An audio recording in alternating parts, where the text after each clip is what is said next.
The frigid tendrils of an early November wind whipped through the city, carrying with it the scent of damp concrete and the distant wail of a siren. Leo, hunched on a bench barely visible in the deepening twilight, pulled the tattered collar of his coat tighter. His breath plumed in the cold air, a fleeting testament to his continued existence in a world that largely ignored it. He watched the grand edifice across the street, the Étoile du Soir Hotel, its brass gleaming under the opulent glow of its chandeliers, a symbol of warmth, luxury, and everything he currently lacked. A figure emerged from the hotel's revolving doors, a woman in a crisp, expensive coat, her movements sharp and deliberate. Clara Vance, the hotel's owner, a woman whose reputation for ruthless efficiency preceded her. She stopped at the edge of the curb, scanning the street, her eyes, sharp and assessing, momentarily sweeping over Leo. A flicker of disdain, quickly masked, crossed her features. He was just another part of the urban landscape easily dismissed. Leo had been observing the Étoile du Soir for weeks, a silent sentinel on the periphery. Not just the building, but its rhythms, its staff, its patrons. He knew the bellhop's shift changes, the precise moment the morning delivery truck arrived, the faint hum of the ancient air conditioning unit on the roof. He knew the hotel was a family legacy for Clara, inherited after her father's death a decade prior. He also knew, from the hushed conversations overheard in park benches near financial districts and the snippets of news he gleaned from discarded papers, that the Étoile du Soir was teetering on the precipice of ruin. Despite its elegant facade, it was a relic burdened by old debts and an inability to adapt to the modern competitive landscape. Clara, meanwhile, was engaged in a heated phone conversation, her voice a low, urgent murmur that occasionally rose above the city's hum. "No, Mr. Henderson, a week is impossible. We need more time. The valuation. It's simply not reflecting the true potential of the property." She ran a gloved hand through her perfectly styled auburn hair, frustration etched on her face. Her financier, it seemed, was pushing. The deadline for a balloon payment on a substantial loan was looming, a debt that had been passed down from her father, a legacy of financial mismanagement Clara had been battling for years. The Étoile du Soir wasn't just a hotel to Clara. It was her burden, her penance, and her desperate hope for redemption. She had poured her life into keeping it afloat, sacrificing personal relationships, sleep, and peace of mind. A sudden gust of wind caught Leo's worn newspaper, sending it skittering across the pavement. He reached for it, his movements slow and deliberate, when a shrill, irritated voice cut through the air. "Get out of the way!" Leo looked up. A young couple, their faces flushed with the excitement of a night out, were trying to hail a cab. The woman, eyes narrowed, gestured dismissively at Leo. He was blocking their path, an unsightly obstacle. Clara, having just ended her call, turned at the commotion. Her gaze fell upon Leo, then the crumpled newspaper, and finally the impatient couple. A slow, mirthless smile touched her lips. "Some people," she said, her voice carrying a practiced condescension, "really have no respect for space, do they?" She wasn't speaking to the couple, but about Leo, loud enough for him to hear. Her eyes met his, and in that fleeting moment, Leo saw not just disdain, but a deep-seated weariness, a brittle facade of superiority. She was projecting her own anxieties, her own feeling of being trapped, onto someone she deemed even lower than herself. A brief, sharp laugh escaped her, a brittle sound that grated against the cold air. It wasn't a hearty laugh, but a short, sharp expulsion of air, filled with a dismissive contempt that stung more than any direct insult. Then, she turned, hailed her own cab with a confident sweep of her hand, and disappeared into the city's embrace, leaving Leo on the cold bench, the echoes of her laughter still ringing in his ears. Leo picked up his newspaper, his movements unhurried. He unfolded it with meticulous care, revealing the financial section. His eyes traced a particular headline, one that spoke of mergers and acquisitions, of colossal sums of money exchanging hands. He didn't look up as the young couple finally secured their taxi, their muttered complaints fading into the background. A faint, Almost imperceptible smile touched Leo's lips. It was a knowing smile, one that held no humor, only a profound sense of irony. The laughter, he thought, would soon belong to someone else. The next few hours for Leo were a flurry of quiet, calculated action. He walked not aimlessly, but with purpose, heading towards a discreet, unassuming building on a side street, far removed from the opulent hotels and bustling avenues. It was a place he hadn't visited in years, a place that held the key to his past and, unbeknownst to Clara Vance, his future. The cold bit at him, but he barely noticed. His mind was racing, reviewing every detail of the plan he had meticulously constructed over the better part of a decade. His homelessness wasn't a product of destitution, but a deliberate, strategic choice. Leo Maxwell, as he was once known, had been a titan in the world of venture capitalism, a man whose name once commanded respect and fear in equal measure. He had built an empire, a fortune amassed through shrewd investments and, at times, morally ambiguous dealings. But his empire had come crashing down, not through a market collapse, but through betrayal. A meticulously orchestrated corporate espionage scheme, led by a former protégé, had framed him for embezzlement, dissolving his assets and tarnishing his name beyond recognition. The humiliation had been absolute, the financial ruin almost complete. Almost. What they hadn't known was the existence of a hidden trust, a failsafe he had established years prior, anticipating potential threats from the cutthroat world he inhabited. It was a complex, untraceable fund, managed by an offshore entity, its existence known only to Leo and a single, fiercely loyal lawyer named Alistair Finch. Alistair was old, nearing retirement, and had seen enough of the world's underbelly to understand the necessity of such secrecy. He had been Leo's confidant, his sole link to a world that believed him broken and erased. The years of homelessness had been a period of monastic discipline and strategic observation. He had lived on the fringes, not out of necessity, but to escape detection, to allow the dust to settle, and to meticulously gather intelligence. He had become a ghost, a phantom in the urban sprawl, watching, listening, learning. He had tracked the movements of his former protégé, a man named Sterling Hayes, who had risen to dizzying heights on the ashes of Leo's reputation. He had also followed the slow, agonizing decline of companies he once knew, including the Étoile du Soir, a property Sterling Hayes had been quietly circling, intending a hostile takeover to expand his own burgeoning hospitality conglomerate. Leo finally arrived at a nondescript brownstone. He pressed a buzzer, and after a moment, a click echoed. He pushed open the heavy wooden door, revealing a dimly lit hallway. Alistair Finch's office was on the second floor, a cluttered sanctuary of old books, legal files, and the comforting scent of aged paper. Alistair, a man whose skin was as crinkled as the ancient legal texts he cherished, looked up from his desk, his spectacles perched on the end of his nose. He didn't express surprise at Leo's disheveled appearance. He had seen him like this for years. "Leo," he said, his voice a low rumble. "You're early. And what's with the urgency in your call?" Leo shed his worn coat, revealing a surprisingly well-maintained, though threadbare, suit underneath. "Alistair, the time has come. We need to move on the trust. All of it." Alistair's eyebrows rose. "All of it?" "Leo, that's a significant sum. Are you certain?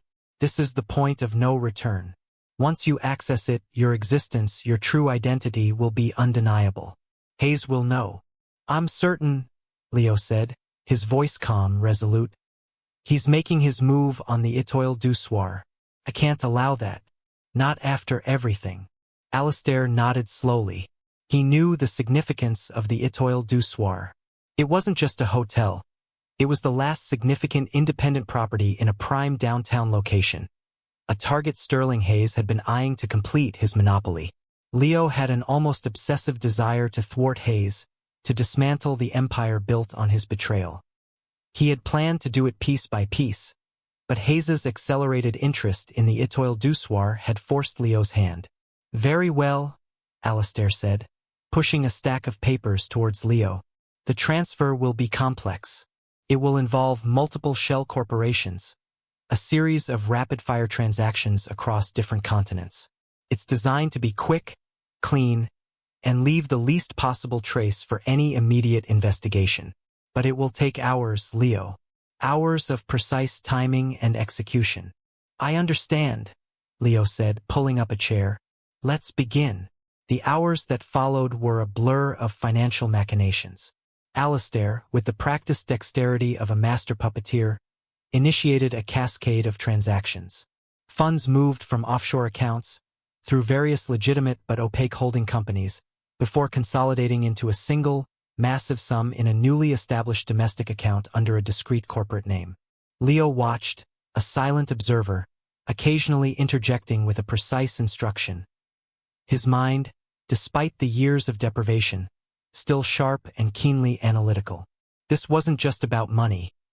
It was about precision, about reclaiming what was lost, and about a silent, devastating revenge. As the hours ticked by, the office hummed with the quiet whir of computers and the rustle of papers. Alistair occasionally offered Leo a cup of lukewarm coffee, which he accepted with a nod. They spoke in hushed tones, discussing not just the immediate transaction, but the long-term implications. The legal battle to clear Leo's name was a separate, even more arduous undertaking, but this purchase was the first, undeniable step in his reemergence. It was a statement. Meanwhile, Clara Vance was enduring her own purgatory.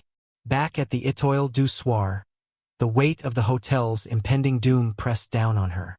Her meeting with Mr. Henderson, the representative from Meridian Financial Group, had been disastrous. He had given her a hard deadline, 24 hours to secure a buyer or face foreclosure. He had made it clear that Sterling Hayes's conglomerate, Apex Hospitality, was the only viable buyer they would consider, and at a price far below what Clara believed the hotel was worth. Hayes was circling like a vulture, ready to pick clean the bones of her family legacy. She hated him, and she hated the thought of her hotel, her father's hotel, falling into his hands. She sat in her office, a grand, wood-paneled room that felt more like a mausoleum now, the faint scent of stale cigar smoke clinging to the velvet curtains. Spread across her desk were spreadsheets filled with red ink, projections that painted a bleak picture. She had tried everything: refinancing, attracting new clientele, cutting costs to the bone. But the hotel was a drain, an old dame refusing to adapt, carrying the weight of decades of deferred maintenance and poor investments. A knock at her door interrupted her despair.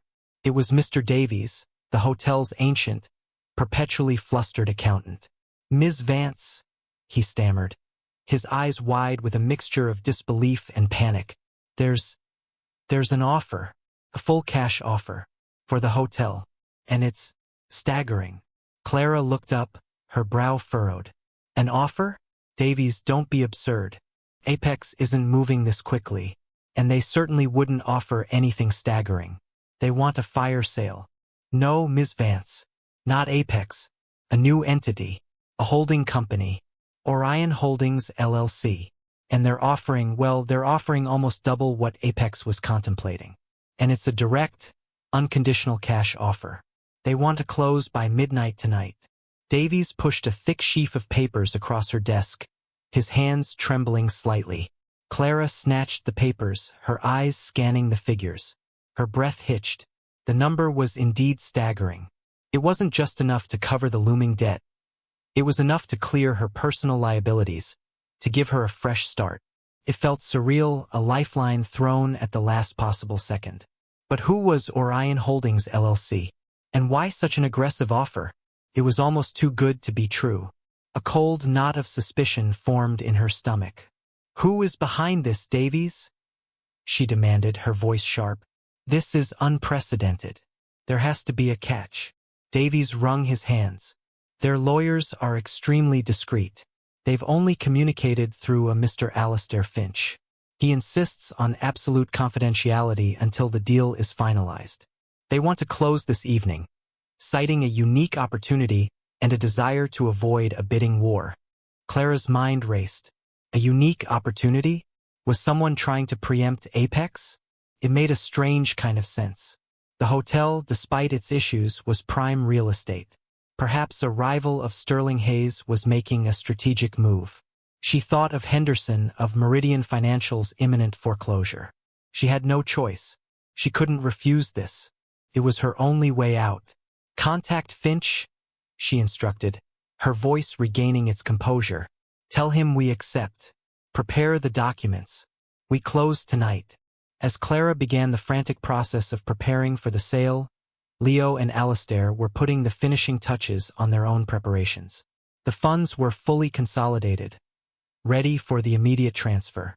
Alistair had arranged for the legal team from Orion Holdings, a phantom entity he had cleverly constructed for Leo, to be present at the Étoile du Soir for the signing. "It's all set, Leo," Alistair said, a tired but satisfied smile on his face. "The papers are drawn. The transfer will be instantaneous upon signing. This is it." Leo stood, stretching the stiffness from his bones. He looked at himself in the small, dusty mirror in Alistair's office. The face staring back was gaunt, weathered by years of exposure, but the eyes, once haunted by defeat, now gleamed with a quiet, fierce determination. He ran a hand over his coarse beard, a stark contrast to the impeccably groomed man he once was. Tonight he would shed this skin. He pulled a small, worn leather wallet from his inner coat pocket. Inside, carefully folded, was a photograph, a younger Leo, vibrant and confident, standing beside a woman with a kind smile, her arm linked through his. His wife, who had passed away years ago, before his fall, before his disappearance. This wasn't just about revenge against Hayes. It was about honoring his past, reclaiming his name, and building something new, something untainted by the bitterness that had consumed him. The Étoile du Soir, he decided, would be that foundation. "Alistair," Leo said, his voice low, "thank you for everything." Alistair simply nodded, his eyes warm. "Just make sure you make it worth it, Leo. For all of us." Leo left Alistair's office, the night air no longer feeling so cold. He walked with a renewed sense of purpose, his steps quicker, surer. He headed back towards the Étoile du Soir, but this time, he didn't stop at the park bench. He walked directly through the revolving doors, the same doors Clara Vance had exited hours earlier with her dismissive laugh. The lobby was still bustling, but to Leo it felt different. The air was charged with a silent anticipation, a nervous energy that only he could perceive. He saw Mr. Davies, the accountant, frantically ushering a group of well-dressed lawyers into a private meeting room off the main lobby. Clara Vance, her face pale but resolute, was already there, poised to sign away her family's legacy. Leo approached the front desk. The concierge, a young man with a polite but bored expression, looked up. "May I help you, sir?" His eyes briefly flickered over Leo's worn attire, then back to the computer screen. "Yes," Leo said, his voice quiet but firm. "I'm here for the signing, with Orion Holdings." The concierge looked up, a faint frown on his face.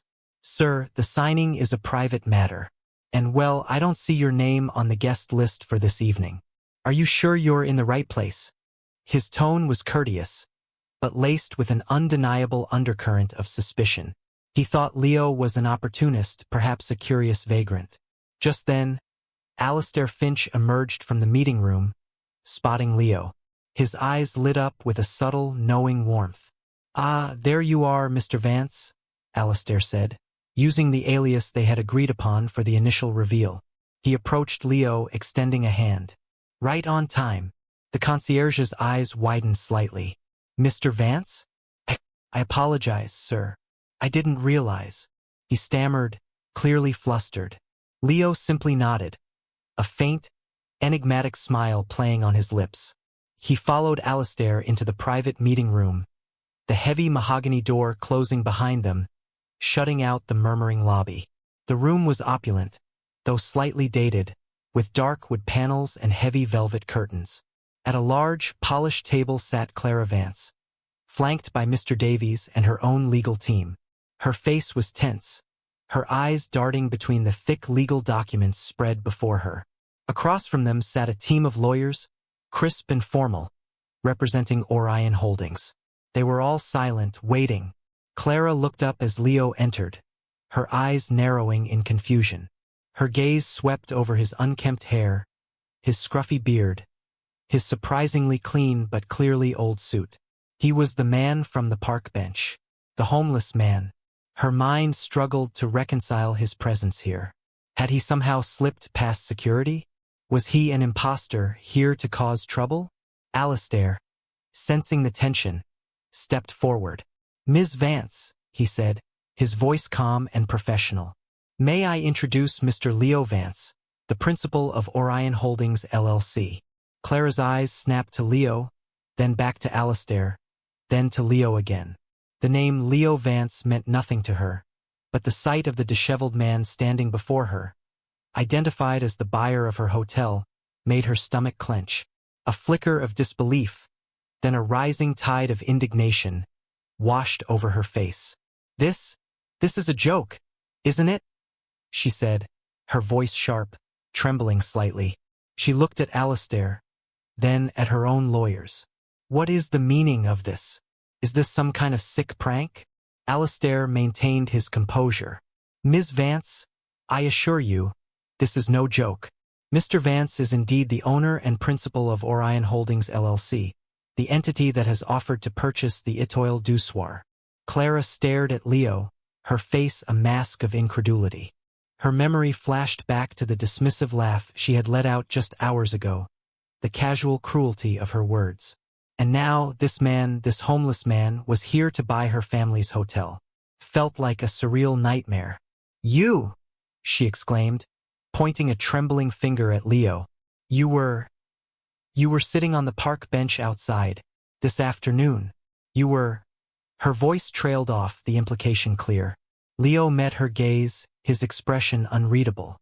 He remained silent, letting Alistair handle the initial shock. "Mr. Vance has chosen to maintain a low profile for some time, Ms. Vance," Alistair explained smoothly. "His personal circumstances are not relevant to the transaction, which is entirely legitimate and fully funded. We are ready to proceed with the signing." Clara's legal team, despite their own evident confusion, quickly conferred. They had verified the funds, the bona fides of Orion Holdings LLC, and the meticulous legal work Alistair's firm had put in. The offer was real. The money was real. The identity of the principal, however shocking, didn't negate the validity of the contract. "Ms. Vance," her lead lawyer said quietly, "the terms are exceptionally favorable, and the funds are already in escrow, ready for immediate transfer upon your signature. There's no legal basis to object to the buyer, however unconventional his appearance." Clara looked at Leo again. He hadn't moved, hadn't spoken, simply watched her with an unnerving stillness. There was no triumph in his eyes, no overt gloating, just a quiet, deep-seated resolve. The casual contempt she had shown him, the disdainful laughter, now twisted into a bitter knot in her stomach. She felt exposed, foolish, and deeply, profoundly humiliated. The universe, it seemed, had a cruel sense of humor. "Sign the papers, Ms. Vance," Alistair urged gently. "The closing window is tight. If you delay, the offer may be withdrawn." Clara hesitated, her hand hovering over the pen. Her mind wrestled with the absurdity of the situation. This was the man she had openly mocked, the man she had dismissed as utterly insignificant. And now he held the key to her salvation, to her escape from financial ruin. The irony was suffocating. With a deep, shaky breath, she picked up the pen. Her signature, usually so firm and decisive, wavered slightly as she scrawled her name on the final page, effectively signing away the Étoile du Soir. As the ink dried, the lawyers exchanged brief, professional nods. The deal was done. "Excellent," Alistair said, a genuine smile finally touching his lips. "The transfer is complete. The Étoile du Soir is now the property of Orion Holdings LLC." Clara pushed back her chair, her eyes still fixed on Leo. "Why?" she asked, her voice barely a whisper. "Why this? Why now?" The question hung in the air, thick with bewildered resentment. Leo finally spoke, his voice surprisingly deep, resonant, and calm. Because, Ms. Vance, I believe in second chances. For properties and for people. His gaze held hers, unwavering. And sometimes, the most valuable assets are the ones people overlook. He paused, then added, his voice dropping slightly. The Étoile du Soir has potential. It just needs the right vision. And the right resources. His eyes flickered briefly, to the worn edges of her desk, to the faded grandeur of the room. He saw beyond the surface, beyond the superficial decay that had blinded others. Clara stared at him, trying to decipher his words, his motives. Was it pity? Revenge? She didn't know. All she felt was a profound sense of disorientation. The man she had laughed at, the man she had considered less than nothing, had just bought her entire world. The legal teams began packing up their documents, the polite murmurs of professional closure filling the room. Clara felt a strange, cold emptiness settle over her. It was over. The fight, the struggle, the constant, grinding pressure. But in its place was an unnerving void, filled with questions she couldn't answer. Leo remained, a quiet presence amidst the bustling lawyers. When the room finally cleared, leaving only Clara, Mr. Davies, and himself, he walked over to the large bay window that overlooked the city. He looked down at the street, at the very park bench where he had sat just hours ago, a forgotten figure. Ms. Vance, he said, turning, his voice still calm, I will need a full briefing on the hotel's operations, every detail, and I'll need you to remain on staff for a transitional period. Your knowledge of the hotel is invaluable. Clara blinked, taken aback. You want me to stay? As what? An employee? The indignation flared again. As general manager for a period, Leo clarified. Until I have a complete understanding of the operations and can make informed decisions about its future. Consider it a consultancy. At a generous fee, of course. His tone was entirely professional, devoid of any personal animosity. Clara's mind reeled. The man who bought her hotel from under her, the man she had openly scorned, now wanted her to work for him. It was galling but also practical. She was intimately familiar with every crevice of the Étoile du Soir. She knew its secrets, its strengths, its fatal flaws. And she was now without a job, burdened by debt that, while lessened, still lingered. Why? She asked again, her voice tight. Why me? After everything. She gestured vaguely at him, at the implications of his current appearance, at their earlier encounter. Leo finally allowed himself a small, genuine smile, a flash of something sharp and intelligent in his eyes. Because, Ms. Vance, you held on. Despite the odds, despite the debt, you didn't give up. That shows a tenacity I respect. And, he added, his voice dropping slightly, I saw the desperation in your eyes earlier, the same desperation I've known myself. You're not a bad person, Clara, just a desperate one. The use of her first name, the unexpected understanding in his tone, caught Clara off guard. It was a subtle shift, a recognition of her humanity that shattered her carefully constructed facade of indifference. Besides, Leo continued, his voice regaining its previous formality, I require the best, and despite your current challenges, you are very good at what you do. Now, about those briefings. Let's start with the financials. Davies, if you would be so kind. Clara, still reeling, could only nod. A strange mix of humiliation, relief, and a burgeoning, unsettling curiosity warring within her. This man was an enigma, a walking contradiction. He had been homeless hours ago, a figure of scorn, and now he was her employer, her new boss, a man who possessed the kind of quiet, understated power that only true wealth could command. She had laughed at him. He had bought her entire building. The universe, it seemed, was truly full of surprises. The following days at the Étoile du Soir were characterized by an unsettling atmosphere of change. The staff, buzzing with rumors of the unexpected acquisition, eyed Leo with a mixture of apprehension and awe. His attire had shifted, too. The worn suit had been replaced by understated, well-tailored clothes that hinted at quality without being ostentatious. His beard remained, but it was now neatly trimmed, and his hair was tidier, revealing a strong jawline and piercing blue eyes that missed nothing. He still looked nothing like the typical hotel owner, yet his presence commanded an immediate, undeniable authority. Clara, despite her initial indignation, found herself drawn into a relentless schedule of briefings with Leo. He absorbed information like a sponge, asking incisive questions, probing into every aspect of the hotel's operations, from supply chain logistics to staff morale, from historical occupancy rates to pending maintenance issues. He had an uncanny ability to dissect complex financial statements and identify hidden efficiencies and glaring flaws that had eluded her for years. It was both frustrating and deeply impressive. The waste in the kitchen alone, Ms. Vance, amounts to nearly 15% of your food budget, Leo stated one morning, flipping through a sheaf of invoices. His voice was calm, but his gaze was sharp. And your energy consumption for this aging HVAC system is astronomical. Why haven't these been addressed? Clara, sitting across from him in her former office, felt a familiar blush of defensiveness. Mr. Vance, we've been operating on a shoestring budget for years. Every dollar has been allocated to keeping the doors open and the staff paid. Major capital expenditures simply weren't an option. We were drowning in debt, something I'm sure you're aware of. Leo leaned back, his expression unreadable. Awareness is one thing, Ms. Vance. Strategy is another. A true long-term vision requires investment, even when cash flow is tight. Sometimes you have to spend money to save money. This hotel has been in a slow decline for decades, not just years.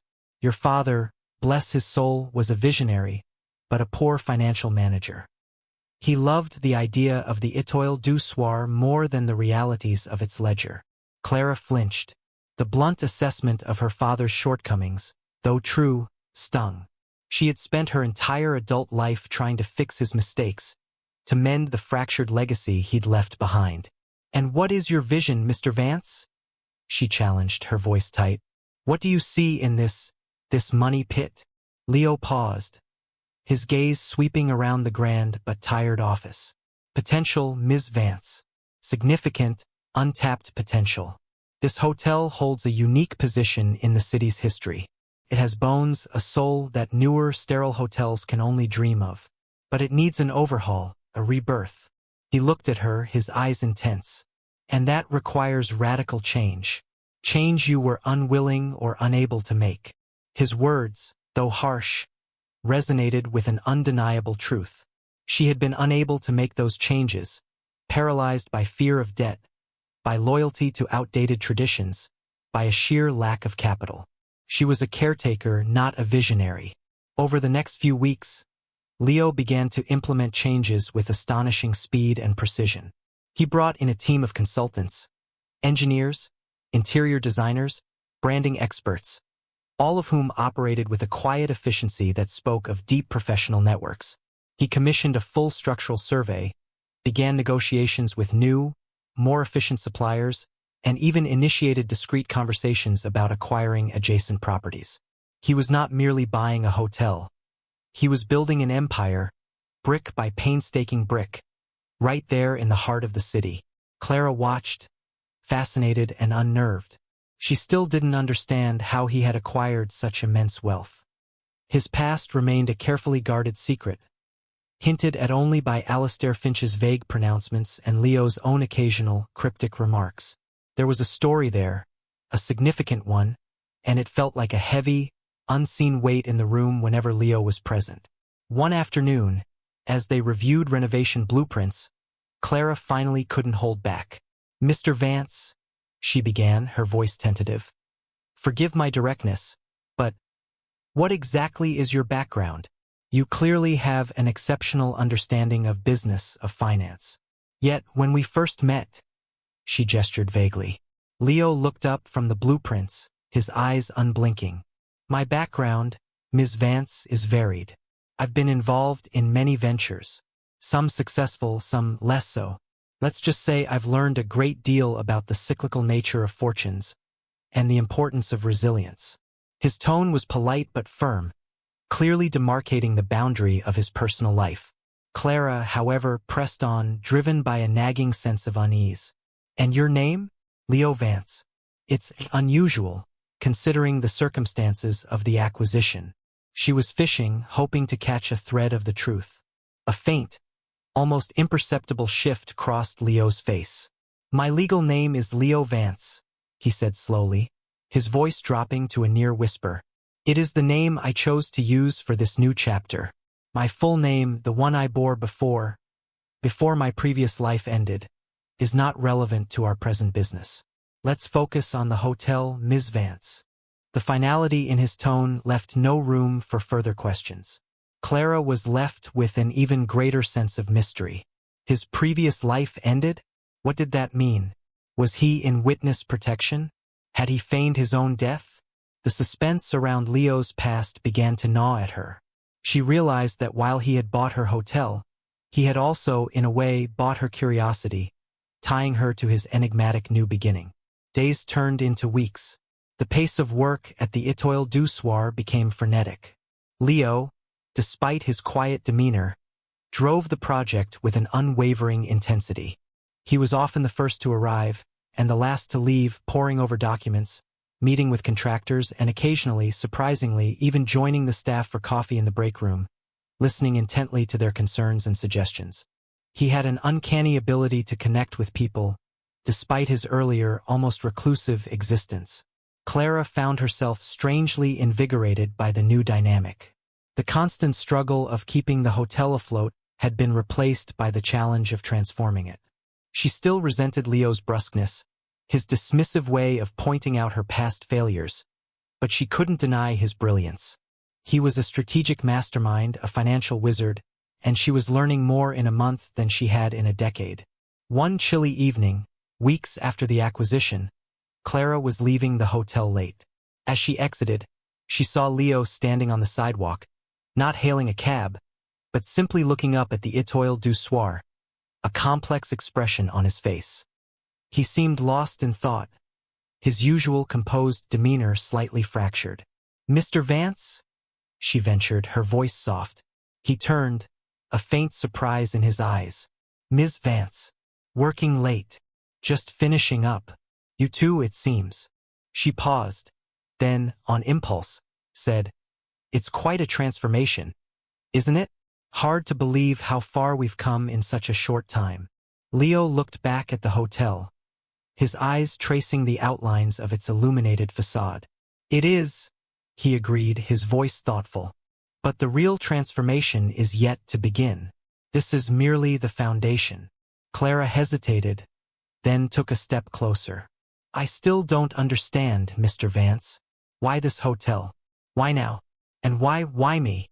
Her question was raw, laced with the lingering humiliation of their first meeting. Leo turned fully to face her, and for the first time, Clara felt he was truly seeing her. Not just the general manager, but Clara Vance, the woman. His eyes held a flicker of something she couldn't quite name. Regret? Understanding? "Clara," he said, using her first name again, and the familiarity felt less jarring this time. "The why now is simple. My time to act came. This hotel was available. The why this hotel is more complex." He paused, then continued, his voice low, almost contemplative. "This hotel was once a symbol of something, of legacy, of ambition, of a certain kind of enduring grace. It was also, to me, a symbol of opportunity, place to rebuild. Not just a building, but a life." He looked away, his gaze distant, as if seeing something only he could perceive. "As for why you, Clara, you were here. You had the knowledge, the connection to its history, and perhaps," he added, his voice tinged with a faint, almost imperceptible note of something like melancholy. "Perhaps I saw a bit of myself in you, someone fighting against immense odds, trying to hold onto something precious." Clara stared, speechless. The revelation, however vague, was profound. It hinted at a shared past of struggle, a common ground she never would have imagined with the man who had been a homeless stranger just weeks ago. His earlier statement, "My previous life ended," echoed in her mind. Had he lost everything, just as she had been on the verge of losing everything? I had lost everything, too, Clara," Leo continued, his voice softer now, almost a confession. My reputation, my fortune, my identity. I chose to disappear, to observe, to plan, to wait for the precise moment to reemerge. And the Étoile du Soir became that moment. A visible, undeniable statement. He looked at her again, his eyes clear and direct. What you saw on that bench, Clara, was not destitution. It was a strategic invisibility, a profound patience. The pieces clicked into place. The extraordinary wealth, the legal discretion, the meticulous planning, the sharp business acumen. It wasn't a miracle. It was the culmination of a meticulously orchestrated comeback. The suspense wasn't in how he got the money, but why he had lived that way and what he intended to do now. Clara felt a profound shift within her. The humiliation, the resentment, began to recede, replaced by a deep, grudging respect and an overwhelming sense of shared vulnerability. She had dismissed him, mocked him, because she saw only a homeless man. He, in turn, had seen beyond her brittle exterior, her sharp words, to the desperate woman underneath. "And the laughter, Mr. Vance?" she asked, her voice barely a whisper. "When you laughed at me?" She almost winced at the memory of her own cruelty. Leo's lips twitched into a faint, almost rueful smile. "That wasn't laughter, Clara. That was a moment of profound irony. I had just set the wheels in motion. And as you dismissed me, as you laughed at my apparent destitution, I knew that in a few short hours, the tables would turn. It was a silent, internal acknowledgement of the absurd precision of fate." He paused, then added, his gaze holding hers, "I don't carry grudges, Clara, only lessons." The weight of her own past arrogance crashed down on Clara. She had judged him, belittled him, and he had responded not with anger, but with a quiet, devastating act of reassertion. And now, he was extending a hand, offering not just employment, but a glimpse into a shared human experience of loss and resurgence. "So, what happens now?" she asked, her voice quiet. "Now," Leo said, turning his gaze back to the Étoile du Soir, his eyes alight with a vision she was only just beginning to grasp. "Now we rebuild. And we show them what a true second chance looks like." His words, spoken against the backdrop of the grand, aging hotel, carried the weight of a promise, a challenge, and a secret history finally starting to unravel. The true scope of Leo Vance's ambition for the Étoile du Soir began to unfold in the ensuing months. He wasn't merely renovating, he was resurrecting. He purchased the adjacent abandoned theater and a disused office building, announcing plans for a sprawling, interconnected complex that would house not just an upgraded luxury hotel, but a state-of-the-art convention center, high-end retail, and even residential units. It was a monumental undertaking, an audacious gamble that sent ripples through the city's real estate and hospitality sectors. Clara, now fully immersed in her role as general manager and project coordinator, found herself working alongside Leo, not just for him. Her knowledge of the hotel's infrastructure and history proved indispensable, and Leo, for his part, slowly began to entrust her with greater responsibility. He allowed her to shape elements of the interior design, to liaise with the city planning department, and to manage key vendor relationships. The dynamic between them, once fraught with tension, evolved into a strangely effective partnership.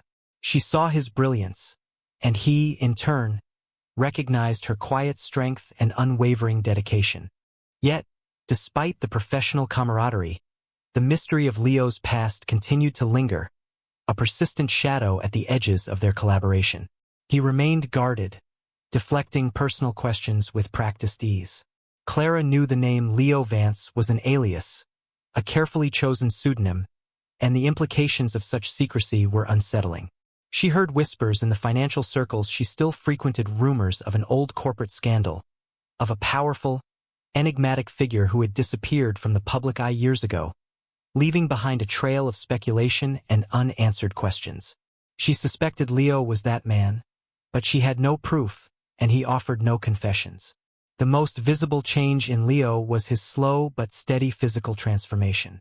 The ruggedness of his homeless days gradually gave way to a refined elegance. His hair grew out slightly, always neatly styled, and his beard, while still present, was meticulously maintained. He dressed in tailored suits that fit his frame perfectly, and the gauntness in his face softened, replaced by a quiet confidence. He carried himself with an authority that wasn't loud or aggressive, but deeply ingrained, the kind of presence that comes from having navigated great loss and emerged, against all odds, victorious. Clara, too, was changing. The strain that had etched itself onto her features began to lessen. The dark circles under her eyes faded, and a spark of genuine enthusiasm returned to her gaze. She was no longer fighting a losing battle. She was building something new, something extraordinary, with a man who had pulled her from the brink. The humiliation of their first meeting never truly left her, but it morphed into a strange source of humility and a reminder of the deceptive nature of appearances. Then, 5 months into the project, a new figure entered their orbit, a man whose arrival sent a chill down Clara's spine and an almost imperceptible tightening in Leo's jaw. Sterling Hayes. Hayes, the CEO of Apex Hospitality, was a man whose carefully constructed charisma barely masked a predatory nature. He had been circling the Étoile du Soir for years, patiently waiting for its inevitable collapse so he could scoop it up for pennies. He was incensed by the sudden, inexplicable intervention of Orion Holdings LLC, an unknown entity that had snatched his prize. Hayes initiated contact with a polite, yet subtly aggressive, request for a meeting. He wanted to discuss potential synergistic opportunities with Leo. Clara knew this was a thinly veiled attempt to assess his rival, to probe for weaknesses, to figure out who had dared to cross him. The meeting took place in the newly renovated, still slightly dusty, executive lounge of the Étoile du Soir. Leo sat across from Hayes, his posture relaxed, almost languid, a stark contrast to Hayes's tightly wound energy. Clara sat beside Leo, observing the tense ballet of power. "Mr. Vance," Hayes began, a practiced smile on his lips, "I must commend you. To acquire a property of this magnitude so swiftly and discreetly, it was quite a coup. You certainly caught Apex off guard." His eyes, though smiling, were cold and calculating. "We had been tracking the Étoile for some time. We were quite confident it would fall into our portfolio." Leo merely nodded, his expression unreadable. "Opportunity, Mr. Hayes, rarely waits for confidence. It demands decisive action." Hayes's smile tightened. "Indeed. So, tell me, Mr. Vance, what is your vision for this grand old lady? And where, if you don't mind my asking, did Orion Holdings LLC spring from? We pride ourselves on knowing the players in this market, and your company is remarkably unlisted." It was the question Clara had burned to ask for months, delivered with Hayes's typical blend of charm and veiled aggression. She watched Leo closely, anticipating his deflection. But Leo didn't deflect. He simply looked at Sterling Hayes, a slow, knowing smile spreading across his face. It wasn't a smile of mirth, but of quiet, profound satisfaction, laced with a hint of something cold and dangerous. "Orion Holdings LLC, Mr. Hayes," Leo said, his voice measured, clear, sprang from a desire for justice, from a deeply personal commitment to correcting past wrongs. He paused, letting the words hang in the air. "As for my background, you know it very well, Sterling. Perhaps better than anyone." Sterling Hayes's confident demeanor began to crack. His eyes narrowed, searching Leo's face. A flicker of recognition, then disbelief, then dawning horror, spread across his features.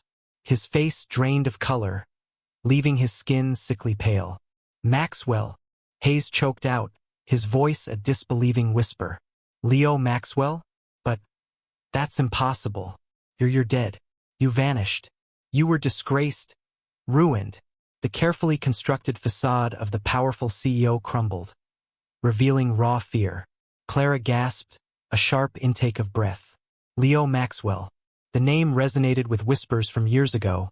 A colossal corporate scandal. A financial titan who had supposedly disappeared after a devastating fall from grace. It was the missing piece, the explanation for everything. His homelessness, his secrecy, his immense wealth, his almost obsessive interest in the Étoile du Soir, a property Hayes had coveted. It all clicked into place with a horrifying clarity. Leo wasn't just a rich man. He was a phoenix, risen from the ashes of a spectacular ruin, a man with a score to settle. Leo leaned forward, his voice dropping, almost a purr. Disgraced, yes, sterling. Ruined, no. You thought you had orchestrated my complete annihilation, didn't you? My public downfall, the seizure of my assets, the destruction of my name. All to pave your own ascent. His eyes, once merely intense, now held a chilling fire. But you underestimated me, Sterling. You forgot that some fires don't consume. They forge. Hayes pushed back from the table, his chair scraping loudly on the polished floor. He was trembling, a powerful man reduced to a quivering mess. This is madness. You can't be here. You're a ghost. What do you want?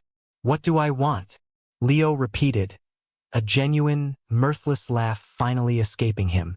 I want what was taken from me, Sterling, piece by piece. You built your empire on my destruction. Now I'll dismantle yours, starting with the properties you coveted most. And the Étoile du Soir was the jewel in your acquisitive crown, wasn't it? Clara watched, stunned, as the truth of Leo's identity and the depth of his long-game revenge unfolded before her. She remembered her own casual contempt on that cold November evening. He wasn't just a homeless man then. He was Leo Maxwell, the ghost of a titan, watching, waiting, planning his devastating re-entry. The raw power emanating from him now was palpable, a force of nature unleashed. This hotel was just the beginning, Sterling, Leo continued, his voice resonating with an unnerving calm. Consider it a down payment, the first domino. I'm back, Sterling, and I remember everything. Hayes scrambled to his feet, his face ashen. He glanced at Clara, a flicker of something close to desperation in his eyes, as if seeking an ally. But Clara simply stared back, a silent witness to the chilling revelation. She understood now. Her hotel was not just a property. It was a battleground, the first shot fired in a war of retribution that had been years in the making. The true suspense wasn't in Leo acquiring the building, but in the elaborate, patient, and devastating plan he was now executing. Hayes stumbled out of the meeting room, leaving behind a silence thick with the echoes of his terror. Leo simply watched him go, then turned his gaze to Clara. His expression was once again composed, but the fire still smoldered in his eyes. Clara, he said, his voice surprisingly gentle, I apologize for the deception, for the secrecy. It was necessary to protect myself and to ensure the plan's execution. Clara could only nod, her mind reeling. The homeless man she had laughed at, the quiet new owner, was a figure of legendary infamy, a man who had vanished from the world only to return with a chilling purpose. Her humiliation had been absolute, but so was her astonishment. She had stumbled into the middle of a revenge plot worthy of a suspense novel, and she was now inextricably linked to its architect. The Étoile du Soir was no longer just a hotel. It was a symbol, a testament to Leo Maxwell's chilling patience and his meticulously planned resurrection. The future of the hotel, and her own, felt suddenly more uncertain and infinitely more thrilling. The revelation of Leo Vance's true identity as Leo Maxwell sent shockwaves through the city's elite. The news, though not immediately public, spread through the powerful networks of finance and real estate like wildfire. Sterling Hayes, rattled to his core, attempted to control the narrative, dismissing the encounter as a bizarre hallucination or a desperate bluff from a man long forgotten. But the fear in his eyes was undeniable, and those who knew Leo Maxwell's history and Sterling Hayes's ruthless ambition began to connect the dots. For Clara, the truth was both terrifying and liberating. The man who had saved her hotel, and by extension, her life, was a figure from the shadows. A ghost returned to haunt his betrayer. The knowledge that she was now intricately woven into his complex vendetta was a heavy burden, yet it also filled her with a strange sense of purpose. She had seen the raw power of his patience, the cold fire of his determination, and she knew he was a force to be reckoned with. Leo, however, didn't revel in his initial victory over Hayes. He remained focused on the Étoile du Soir project, driving it forward with even greater intensity. The hotel, now formally rebranded as the Maxwell Ascendant, was transforming at an astonishing pace. The old, worn luxury was being replaced by a sophisticated, modern elegance that respected its historical roots while embracing the future. Staff morale soared under Leo's fair, yet demanding leadership, as they saw their workplace being revitalized, not merely by money, but by a clear, inspiring vision. Clara found herself in an unprecedented position. She was Leo's confidant, his right hand in the day-to-day operations and the grand strategic planning. She saw him not just as a powerful figure, but as a complex human being, brilliant, yes, but also haunted by the past, driven by a deep-seated need for vindication. She learned about his relentless work ethic, his surprisingly simple tastes despite his vast wealth, and the occasional flicker of vulnerability that would cross his eyes when he thought no one was watching. One evening, as they were reviewing an intricate financial projection for the multi-phase Étoile du Soir expansion, Clara hesitated, then spoke. "Leo," she began, using his first name with more ease now, "I've been reading about the Maxwell Global Corporation scandal, the embezzlement charges, the disappearance." She looked at him, her gaze earnest. "Was it true? Did you?" Leo put down his pen, his eyes meeting hers. There was a pause, a moment of profound stillness in the room. "No, Clara," he said, his voice quiet, resolute. "It was not true. Every single charge was fabricated, a meticulously constructed lie, by Sterling Hayes." He leaned back, his gaze distant, as if reliving a painful memory. "Hayes was my protégé. I saw potential in him, perhaps too much. I mentored him, brought him into the inner circle. He learned everything I knew, and then he used it against me. He orchestrated a complex scheme to siphon off funds, frame me for it, and then acquire my assets through a series of shell companies he controlled. He exploited my trust, my reputation, and ultimately my family name." Clara listened, horrified, as he recounted the betrayal. It was a story of corporate espionage and ruthless ambition, far grander and more chilling than she could have imagined. Leo had been stripped of everything, left with nothing but a hidden fund and the burning desire for justice. "I had two choices, Clara," Leo continued, his voice tinged with the bitterness of memory. "Fight a losing battle in a court system I knew was compromised by Hayes's influence, or disappear. Become a ghost. Wait, gather proof. And then, when the time was right, re-emerge and dismantle him piece by piece. And you chose to live as a homeless man?" Clara asked, her voice hushed. "It was more than just hiding," Leo explained. "It was a test, a discipline, to see if I could survive, if I could think, if I could plan, stripped of every comfort and every advantage. And it allowed me to observe Hayes, to understand his vulnerabilities, his arrogance. He believed I was broken, destroyed, irrelevant. That was his greatest mistake." Clara felt a profound empathy for him. She had faced her own battles, her own despair, but Leo's journey had been a crucible of unimaginable hardship and strategic suffering. "And the Étoile du Soir?" she asked. "Was it just a means to an end?" Leo shook his head, a faint, almost tender smile touching his lips. "No, not entirely. It was a strategic acquisition, yes, because Hayes wanted it, but it also spoke to me.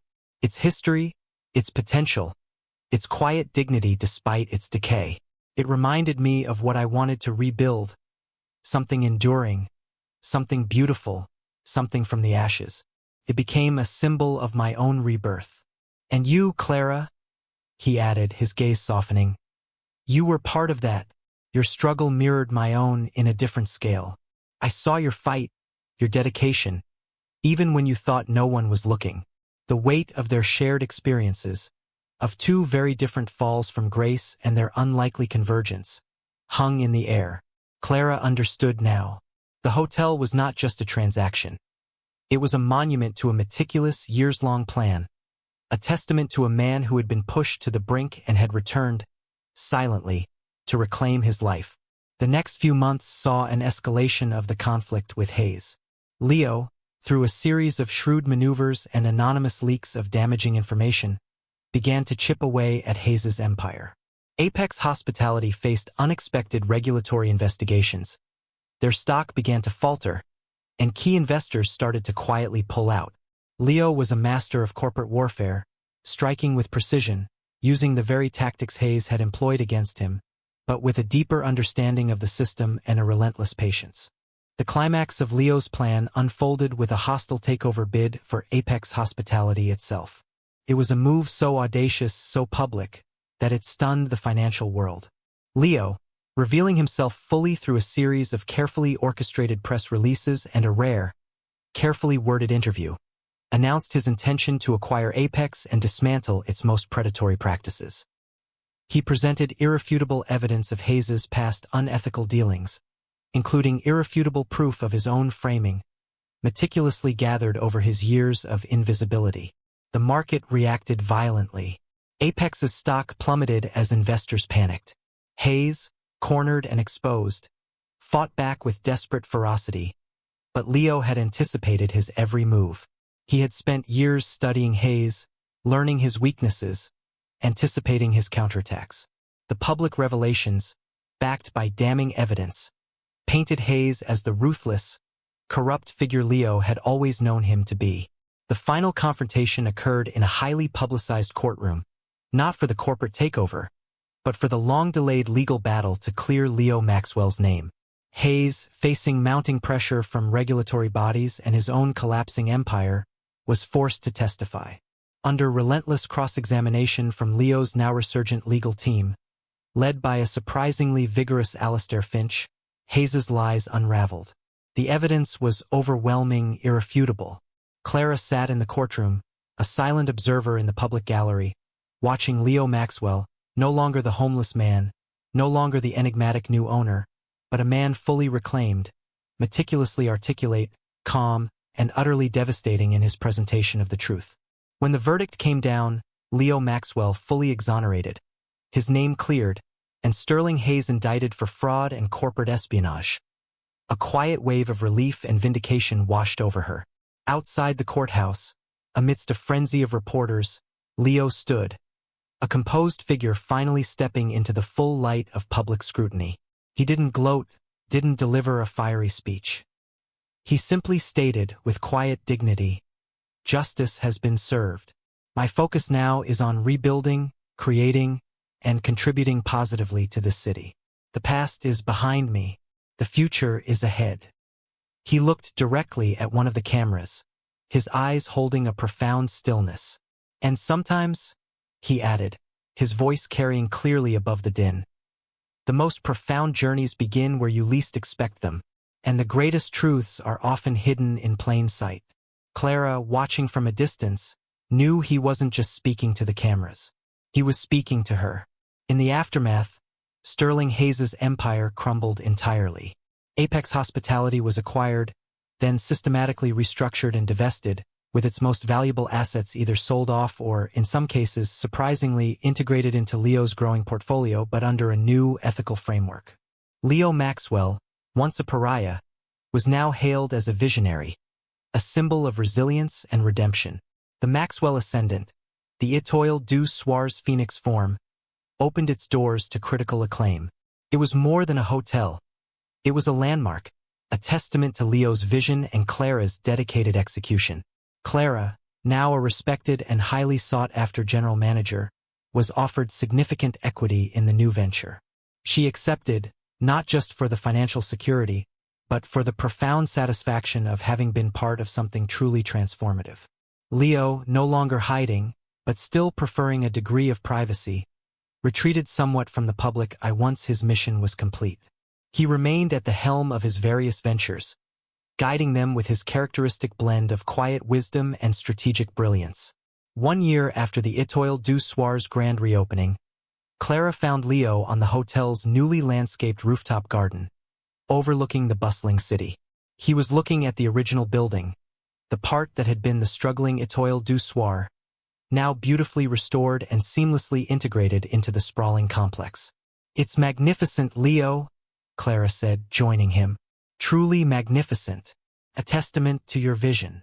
Leo turned, a genuine, warm smile on his face. A smile she rarely saw in the early days. Our vision, Clara. You were instrumental in all of this. She chuckled softly.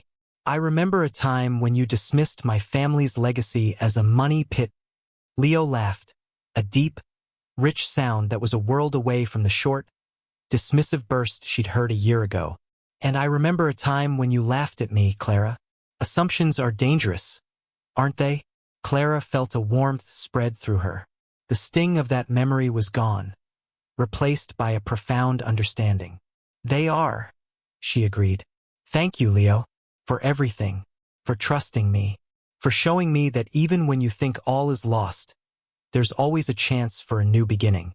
Leo nodded, his gaze sweeping over the vibrant city below. Life, Clara, is a series of chapters. Sometimes you have to close one, even a painful one, to truly begin another. My time on that bench, watching this building, it was the end of one chapter and the very deliberate beginning of another. He looked at her, his eyes holding a deep, quiet gratitude. And you, Clara, were a surprising and vital part of this new story. The homeless man bought the building, yes, but it was the hidden truth and the unlikely partnership that truly rebuilt it. The wind whispered around them, carrying the faint sounds of the city. A city that now bore the indelible mark of Leo Maxwell's quiet, patient, and ultimately triumphant return. The Étoile du Soir, once a symbol of decline, now stood as a beacon of rebirth, a powerful testament to the fact that appearances could be deceiving, and that true power often resided in the most unexpected places. And in the heart of it all, two individuals, whose paths had collided in a moment of profound irony, had found not just professional success, but a shared understanding forged in the crucible of loss and redemption.